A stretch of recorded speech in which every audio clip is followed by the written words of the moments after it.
shundandin hayyun qeerroo fi qarree heeruma geettee fi fuudha gahe mala itti ilaaluu hin dandeenye hayyuu abbaa fi akaakayyuu fi maanguddoo biyyaa jaarsa biyyaa kabajamaa waan uffatu waan nyaatu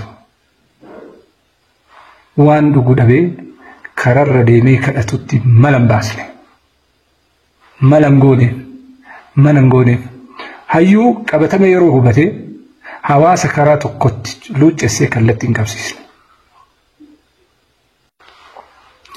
بسم الله الرحمن الرحيم الحمد لله رب العالمين والصلاة والسلام على رسول الله وعلى آله وصحبه ومن والاه السلام عليكم ورحمة الله وبركاته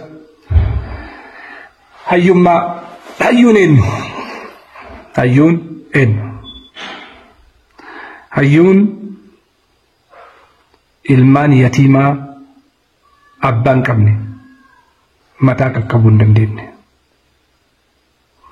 hayyuun dargaggeessaa fi dargaggeettii hojii dhabde hojii oomisha kawfii moo hayyuu jedhee hayyuu keessatti uf madaalu hedduutu jira jedha Ibn Khalduun silaa hayyummaa fi beekumsi eboo qara lamaati ka gara barbaadaniin itti waraanan silaa amantiin lubbuu namaati kan hawaasa kana luccessanii karaa tokkotti ittiin deebisanii uf jaalachiisanii biyya jaalachiisanii hawaasa jaalachiisanii uumamaa walii galchanii jiraachisanii garuu hin taane jedha Jalaaluddin al-Ayyuubiin akkuma beekamu gaa hawaasni bal'aan hawaasni guutuun hayyuu ta'uu hin danda'u hawaasni guutuun beekaa ta'uu hin danda'u hawaasni guutuun hayyoomee beekaa ta'ee arjaa ta'uu hin danda'u hawaasni kun bifa gargaraan jira gariin isaa beekaa gariin isaa faallaasaati gariin isaa goota gariin isaa faallaasaati gariin isaa arjaa gariin isaa faallaasaati hawaasa bal'aa keessa namni bifa garagaraa inuma argama kana hunda kan walitti sirreessee wal simachiisuu danda'u hayyuudha hayyuun seera qaba ulaagaa qaba waan ittiin madaalamutu jira kana hunda keessa seenee yoon injifatin hayyoomuun hin jiru hayyummaan aqlii uumamaati kennaadha taachirraa hafte immoo abbattu itti dabalata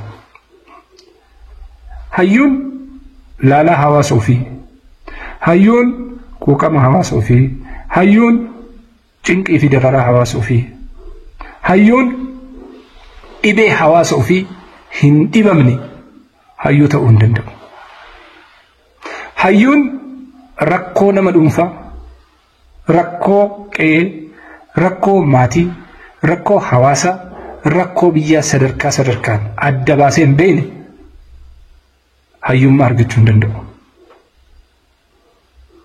hayyuun wanni inni ittiin beekamu jalqaba ilma hin qabu illaa man rahimallah abbaa rabbi rahmatu godheef malee maaliif jennaan hayyuun ka qe'eetii miti hayyuun ka haadha warraatii miti hayyuun ka qorii keessaa nyaatu abbaa qoriitii miti hayyuun ka biyyaati gahee inni bahesaniin hawaasni kunuunfata jabaa'uu fi abbatu jabeeffataa jedhama tola inni oolu saniin hawaasni bakka bu'aaf hawaasni seenaa irraa barreessa maqaa bareedaa tolchaaf karaa ittiin moggaasa hospitaala ittiin moggaasa mana barnootaa ittiin moggaasa jazaan hawaasni deebi'uu fi danda'u ilmaan isaatti kabajaa kennu maqaa isaatti kabaja kennanii itti horuudha hayyuun ofiin horatu hayyuun qabeenya hin qabaatu bakka feete deemi ilaal yeroo qabeenya ittiin horatu yeroo santiima ittiin sassaabbatu hin qabu yeroo ilmaan ittiin guddifatu hin qabu yeroo haqa maatii ofii ittiin guutuu hin qabu kana waan ta'eef hayyummaan kennamaaf maaliif ofii miti kan inni dursu ilmaan isaatii miti ilmaan isaa hawaasa kana keessa akka jiraatan beeka. Ilmaan isaa ka saba kana akka ta'an beeka. Ilmaan isaa ka biyya kana akka ta'an beeka. Bor fuudhaa heerumattu jira. Kanaan wal keessa deemama. Ilma isaa itti fuudha. Intala isaa inni heerumsiisa. Eenyutti? Hawaasa bal'aa kanatti. Kanaaf tajaajilli isaa namni tokko ilmaan isaa mana hayyuu seenee fuudhuudhaaf gatii kaffala. Gatii inni kaffale saniif gatiin kaffalamaaf. Wa illaa maan nyaanne, maan uffanne, maan yaabbanne oguu jedhan hawaasa kana keessatti hin yaabbadhu, hin uffadhu, hin nyaadhu. Ofimmoo mana ta'anii hayyummaan akkasiin jiru. Hayyummaan tajaajila keessa jira. Gadi jedhanii hawaasa ofii tajaajiluu keessa jira. Gatii kafaluu keessa jira. Gatii humnaa, gatii sammuu, gatii lubbuu, gatii qabeenyaa. Gaafa san hayyummaan namaa kennama. Ammatti akka wal keessa nu harkaan laaqamne. Kan garaa bira darbuu hin dandeenye. Kan karaa cehuu hin dandeenye. Kan ijaan gaara duubatti waa arguu hin dandeenye. Kan ibintii fi wanni adda addaa yeroo garagaraatitti taatee wayii dhiyeesse hunda hawaasni cehee iccitii ofiitti kenne taanaan gaafa inni namni inni hayyu jedheen suni fuudhee gurgure wajjiin hawaasni sun gurguramaa jechaadha. Hayyuun hawaasa keessa utaalee ba'a. Hoggansi hawaasa keessa utaalee ba'a. Kadhatee hin ba'u. Itti akeekanii hin ba'u. Itti himanii hin dubbatu. Ofii utaalee ba'a. Kan mirkaneessuuf garuu hawaasa saba sani, biyya sani. Kana waan ta'eef namoota hayyuu kenna jennee jala deemu. Namoota hayyuu kenna jennee iccitii itti himnu.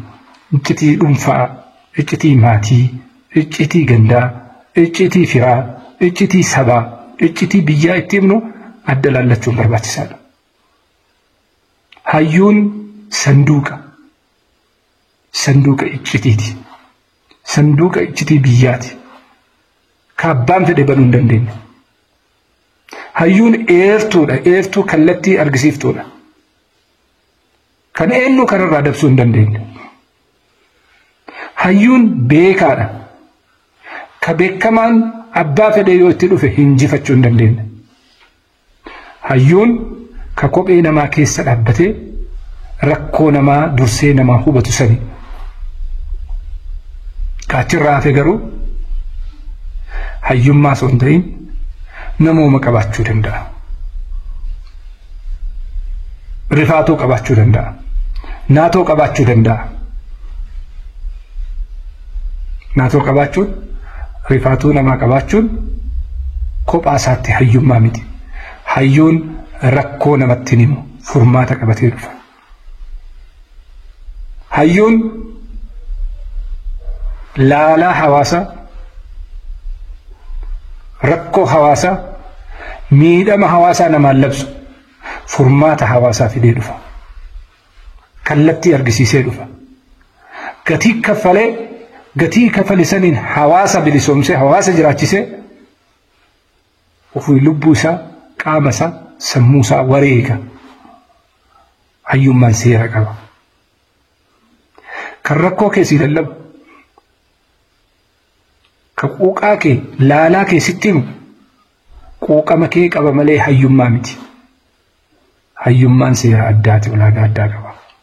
Kanaaf hayyuu haa baafannu, hayyuu haa oomishannu, kabayee haa kunuunfannu, filataa, hubataa, ijjataa haa sochoonu. Wassalaamu alaikum warahmatullahi wabarakaatuh.